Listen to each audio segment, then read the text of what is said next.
Baik, terima kasih atas waktu dan kesempatan yang diberikan kepada saya. Salam. Assalamualaikum warahmatullahi wabarakatuh. Waalaikumsalam warahmatullahi wabarakatuh. Om Swastiastu. Om Swastiastu. Namo Buddhaya. Namo Buddhaya. Salam kebajikan. Salam kebajikan. Salam sejahtera untuk kita semua. Ketika hari ini kita menyelenggarakan musyawarah, saya mohon betul kepada semua kita yang ada dalam ruangan ini, tolong berbicara secara baik. Karena hari ini kita satu kali mendiskusikan dua agenda. Yang pertama kita akan berbicara untuk 2023 dan yang kedua 2024. Bayangkan, satu kali kita omong kita melewati 2 tahun sekaligus. Yang 2023 adalah dari dana desa dan 2024 untuk yang tidak bisa dilakukan oleh desa. Maka simpul penyelenggaraan musyawarah perencanaan pembangunan di tingkat desa selain karena undang-undang. Lewat kesempatan hari ini, saya harus tanya dulu kepada Bapak Desa, apakah desa ini sudah memiliki yang namanya RPJMDes? Kalau belum, saya nyatakan stop, jangan dilanjutkan, karena bingkainya ada di sana. Kalau kita tidak punya RPJMDes, tidak usah. Saya tanya sekali lagi, sudah? Kalau sudah, kita lanjutkan. Kenapa ini saya perlu tanya? Inilah dasar, inilah role-nya yang akan kita pakai. Apa isi daripada RPJMDes? Salah satunya adalah visi misi kepala desa terpilih yang harus digali hari ini. Maka dalam kesempatan hari ini tujuan akhir daripada musyawarah perencanaan hanya dua sebenarnya: menghasilkan daftar usulan dan menetapkan orang yang kita percaya. Di dalam menetapkan daftar usulan itu, disitulah dibagi dalam 3 kategori. Yang pertama, dalam daftar usulan itu kita harus menyepakati, harus menyimpulkan per hari ini desa ini mau swadaya apa di tahun 2023. Desa ini mau berbuat apa untuk desa 2023. Karena jangan sampai kita terus begini tetapi kita tidak pernah menyumbangkan diri kita lewat swadaya agar desa ini bergerak. Dasarnya di sana, harus ada swadaya daripada desa ini, baru kita boleh meminta. Kalau tidak ada swadaya, jangan kita meminta. Kedua, kita harus menghasilkan yang namanya daftar pendapatan asli daerah, atau yang kalau di desa disebut PAD. Sampai dengan hari ini desa Jumber Tunggai belum ada satu desa pun yang memiliki yang namanya pendapatan asli desa. Itu tujuan yang paling mendasar. Yang kedua, kita akan menghasilkan usulan yang akan dibiayai dari dana desa, baik ADD maupun dana desa. Itulah yang untuk 2023. Maka lewat kesempatan hari ini, apa dan bagaimana isi, role-nya, batasannya, aturannya, saya tidak akan membahasnya lebih lanjut karena di samping saya ada sendiri dari orang PMD. Selalu saya mengatakan di desa yang lain, saya Camat Jumber Tunggai masih berupaya sampai di tempat masak garam. Saya belum tahu rasanya apakah di sana itu nanti garam asin atau tidak. Tetapi kalau orang PMD jam terbangnya sudah sangat tinggi, mereka sangat menguasai, tidak perlu lagi kita tanya. Mereka bukan lagi minum buat garam tetapi sudah minum air laut. Bayangkan kalau sudah minum air laut berarti sudah sangat ahli. Mereka punya urusan hari-hari itu terkait dana desa. Bapak desa mau keluarkan uang tanpa tanda tangan terakhir dari mereka, mau hebat kayak apapun dari kepala desa lain tidak akan jalan. Karena mereka yang pegang aturan, hari-hari yang mereka urus kalau itu. Kalau saya menjelaskan nanti intinya separuh-separuh. yang saya titipkan di dalam mengusulkan usulan yang akan didanai dari dana desa. Mohon betul masyarakat harus terang benderang jujur mengatakan mana yang skala prioritas. Bapak Ibu harus mampu membedakan mana keinginan, mana kebutuhan. Kalau keinginan boleh, selama kebutuhanmu sudah terpenuhi. Yang berikut yang perlu saya sampaikan. Yang pertama yang ingin saya sampaikan kepada desa ini, apapun alasannya, tidak ada alasan di tahun ini tidak melunasi yang namanya pajak. Pajak yang Bapak bayar itu hanya sepersekian dari yang Bapak dapat dari daerah, dari negara ini. Kalau pajak yang hanya 150.000 paling banyak, Bapak tidak bayar, tetapi Bapak minta rumah mandiri, Bapak minta yang lain-lain, bisa itu tidak boleh. Maka mau tidak mau Bapak Desa lewat kesempatan hari ini, nah, SPPT sudah dapat, saya minta agar bulan ini manfaatkan seluruh aparat, mulai dari kepala dusun sampai kepada RT sampai kepada bendahara dan sekretaris RT RW, manfaatkan bulan ini untuk melakukan penagihan pajak. Karena wajib memiliki 10 kali 10 yang namanya dapur hidup. Dan di dalam dapur hidup tersebut harus ada setidak-tidaknya 1 pohon-pohon kelok. Wajib. Ini perintahnya Pak Bupati dan sudah kita sepakati di tingkat kecamatan. Dan di dalam mendukung itu, lewat kesempatan ini, saya sampaikan lagi kepada Ibu Ketua Tim Penggerak PKK, kita telah menyepakati 2 jam berkelompok setiap hari bagi ibu-ibu yang tidak punya pekerjaan, guru, tenaga medis dan lain-lain. 2 jam berkelompok itulah yang dipakai untuk membackup agar dapur hidup apa yang di dalam itu bisa bersih, bisa ada pagar. Minta juga laki-laki juga boleh, tapi yang saya mau pasang di sini adalah pengendalinya adalah tim penggerak PKK desa.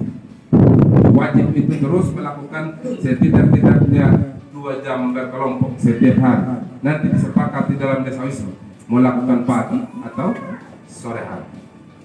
Itu yang kedua. Yang ketiga yang perlu saya sampaikan lewat kesempatan hari ini adalah terkait dengan keamanan dan ketertiban. Sampai dengan detik hari ini di wilayah utara mulai terjadi yang namanya hilang, baik hewan besar, hewan kecil sampai kepada ayam. Dan baru-baru sudah ada kasus di Ngerbulu, sudah ada kasus di Ledang. Lewat kesempatan hari ini saya minta kepada Bapak Desa agar berkoordinasi dengan 3 kepala desa untuk menetapkan waktu kita melakukan rapat linset di sini untuk mengundang yang namanya pertama TNI, kedua kepolisian, ketiga Brimob, keempat PP, yang kelima kita harus duduk bersama mengambil simpul apa dan tindakan yang bagaimana yang kita mau di dalam rangka memberikan keamanan. Karena makin kesini otomatis dia akan terus mengalami gangguan. Pertama, di akhir tahun ini pasti terjadi yang namanya kelaparan yang sangat besar. Karena memang pendapatan kita gara-gara belalang tinggi. Mulai lagi di tahun depan itu masuk suasana politik. Otomatis 2 aspek itu akan menjadi penyebab daripada itu. Maka lewat kesempatan hari ini pemerintah desa harus mengambil simpul.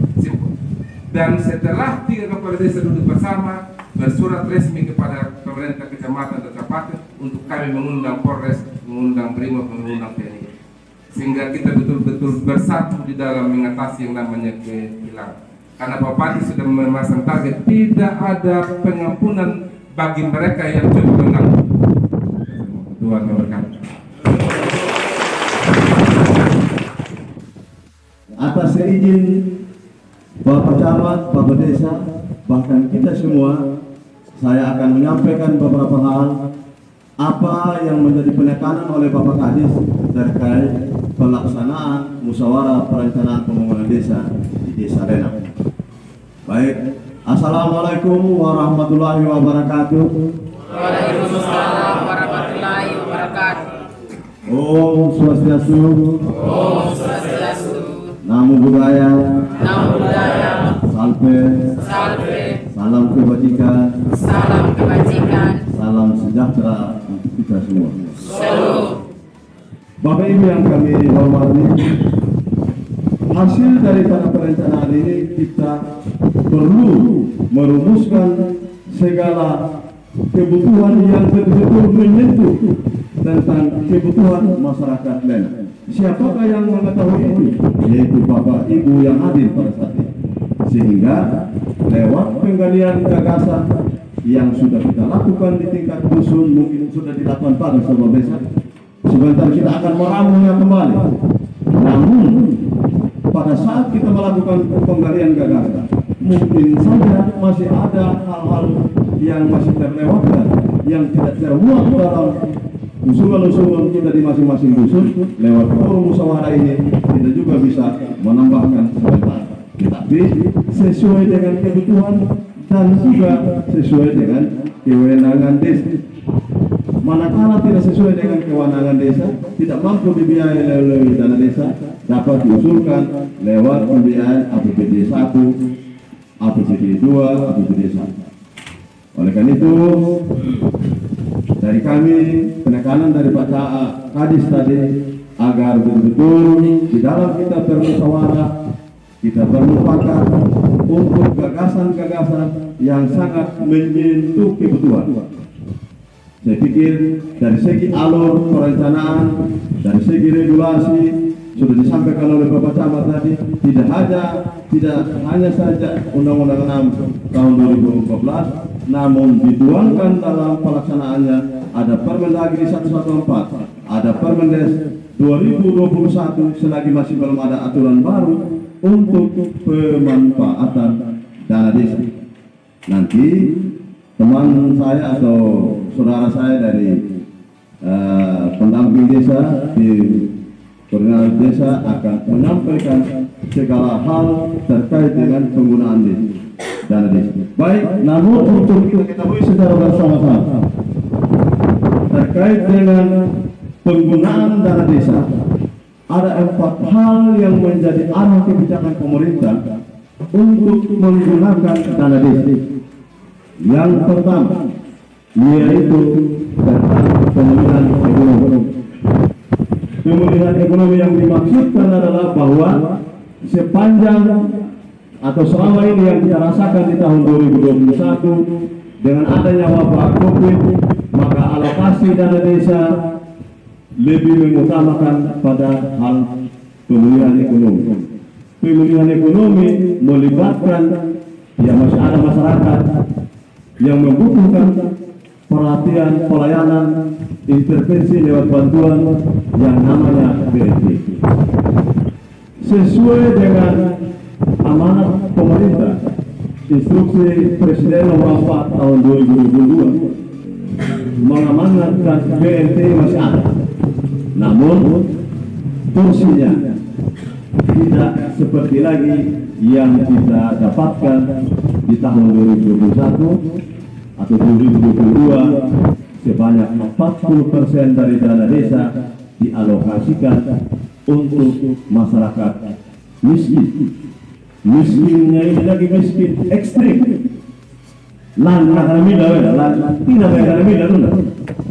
Namun kursinya sekarang sesuai dengan instruksi Presiden, BNT tetap ada, namun dibatasi 25%.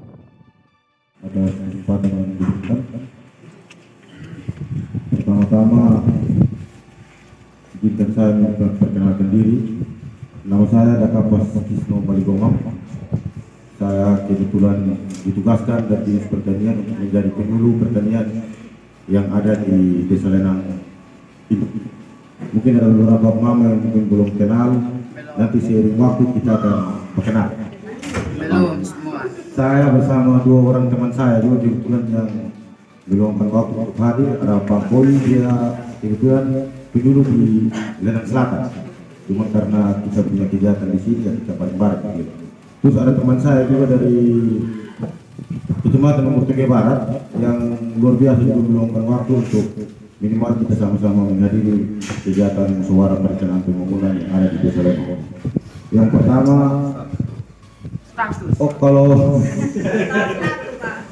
kalau status kebetulan sudah beristri cuma bersatu. rencana satu itu. Nanti bisa kita usul di DU RKPDS. Baik, pertama mohon izin untuk mempersingkat waktu, saya tidak menyapa lagi satu persatu kita yang ada di sini, tapi saya menghormati semua yang hadir pada hari ini. Shalom untuk kita semua. Yang paling pertama, penyampaian teknis yang paling pertama berhubungan dengan kegiatan program, salah satu program strategis yang kebetulan saat ini lagi dikecot, yaitu food estate namanya. Kebetulan kita di tahun ini Desa Lendang adalah salah satu desa yang masuk pengembangan. Jadi sebelum di tahun-tahun sebelumnya kita bagian utara mungkin tidak ada intervensi.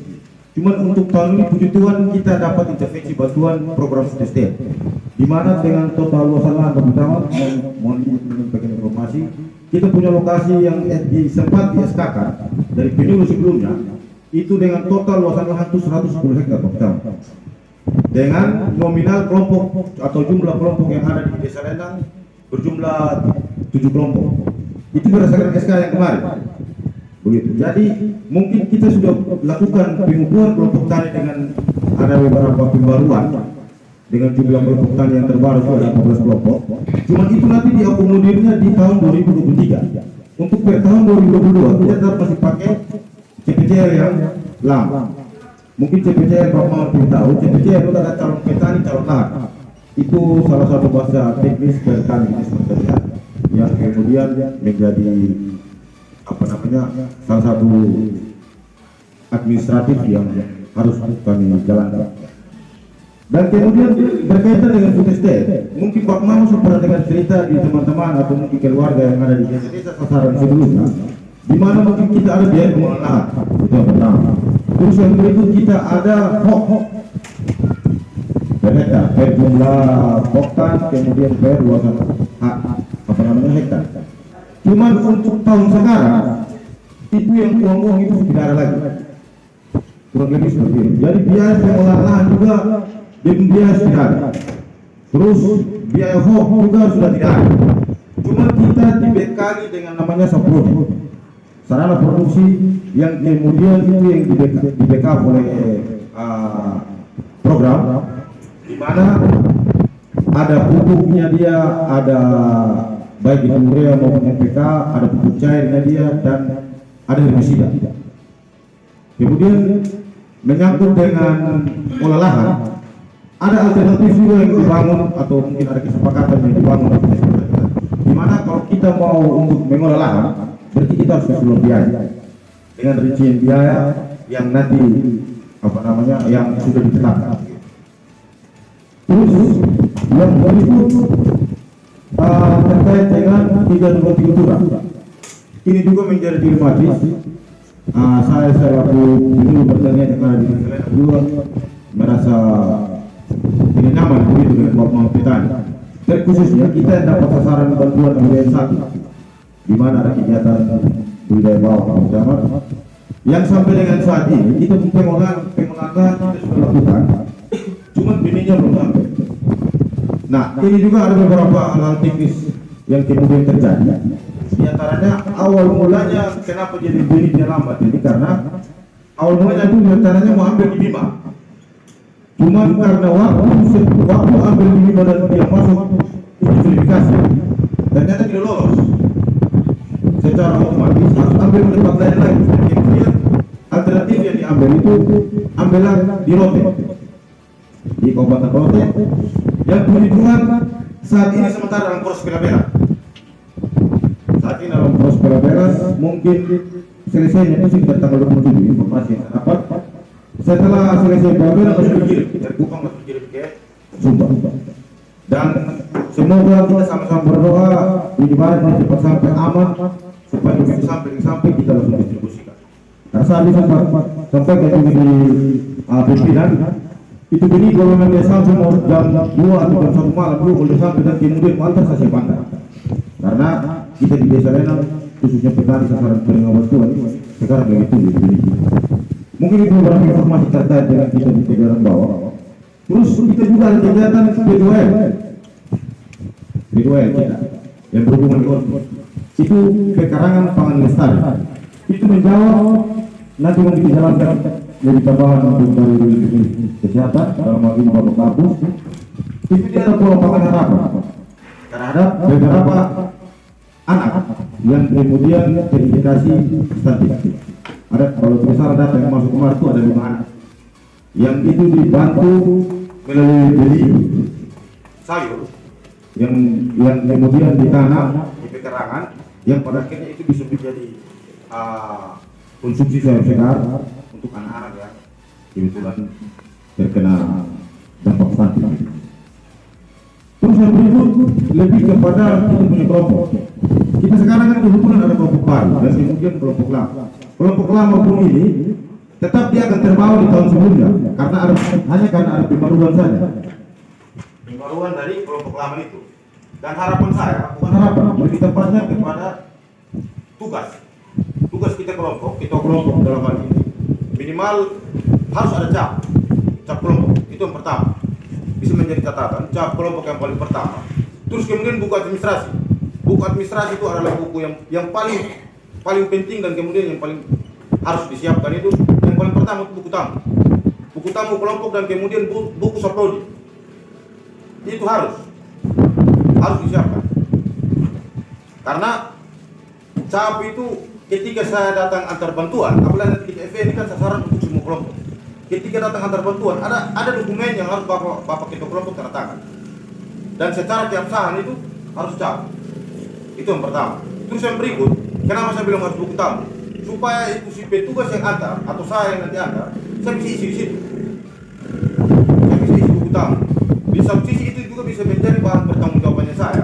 Ketika nanti saya punya pimpinan tanya, betul ada di desa, ya. Mungkin salah satu buktinya itu. Terus bisa juga itu menjadi bahan bahwa bisa lihat kembali kira-kira siapa sudah pernah berkunjung di saya punya kelompok melalui buku itu. Terus kemudian buku saprodi itu harus karena bantuan yang datang bapak harus catat nominal berapa yang datang, buku berapa kilo, isinya berapa liter dan lain-lain yang pada akhirnya itu bisa menjadi bahan acuan ketika nanti ada pemeriksaan. Karena konsekuensi sekarang pemeriksaan itu dia langsung di bapak ketua kelompok. Bapak itu dapat dari sekian kilo pupuk atau sekian liter herbis. Kurang lebih seperti itu.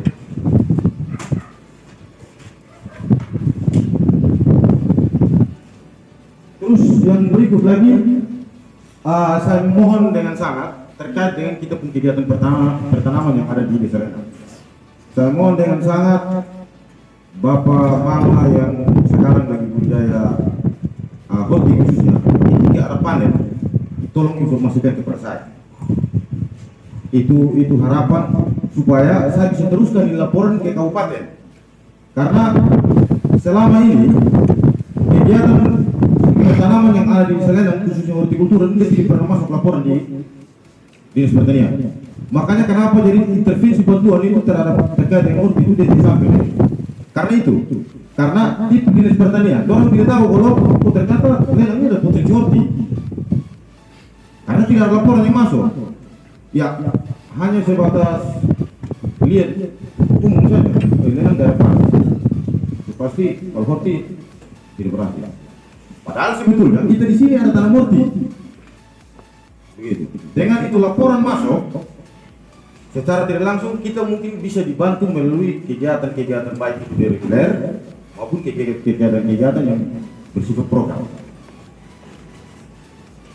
Jadi saya mohon dengan sangat, ketika mungkin ada pertanaman di Lenang, mungkin bisa lapor ke saya.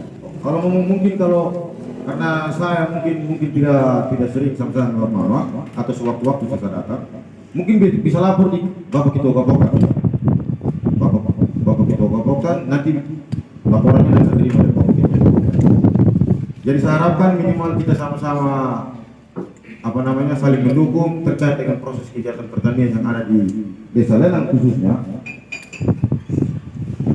supaya di kemudian hari ketika ada program atau kegiatan-kegiatan reguler kita bisa diintervensi. Kemungkinan itu saja yang dapat saya sampaikan. Akhir kata saya mohon maaf, mungkin ada kata atau samaan saya yang salah, saya mohon maaf dan blok.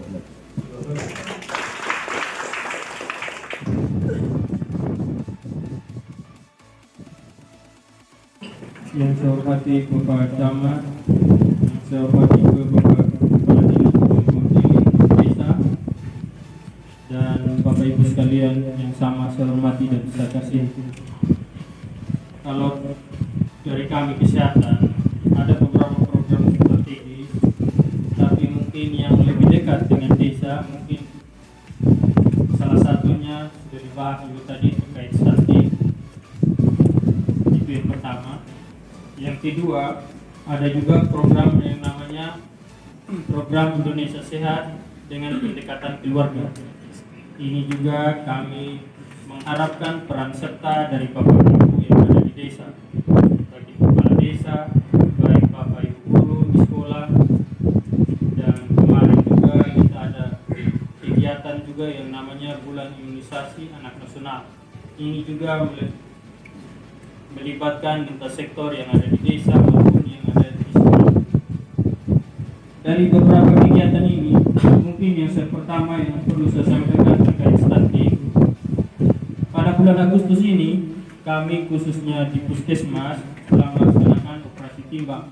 Terkait operasi timbang ini, kami petugas sudah ada jadwalnya dan kami sudah turun dari desa ke desa, khususnya wilayah pelayanan kami. Terima kasih atas waktu dan kesempatan yang diberikan kepada kami TPP TPD Kabupaten Sumatera. Pada tempat yang pertama dan utama sebagai insan yang beriman, tentu kita panjatkan puji dan syukur karena atas penyertaan dan seizin Tuhan sehingga kita dipertemukan di sedikit penjelasan teknis tentang penggunaan dana desa dan tata cara pelaksanaan usulan bansos pada hari ini. Kalau kita melihat atau evaluasi dampak dari dana desa terhitung dari 2015 sampai saat ini, khusus dana desa di Umbra Tunggai, laporan Bapak Camat atau dalam sambutan tadi sudah disampaikan bahwa belum satu pun desa di Umbra Tunggai yang mempunyai dampak atau melahirkan pendapatan asli desa yang bersumber dari dana desa.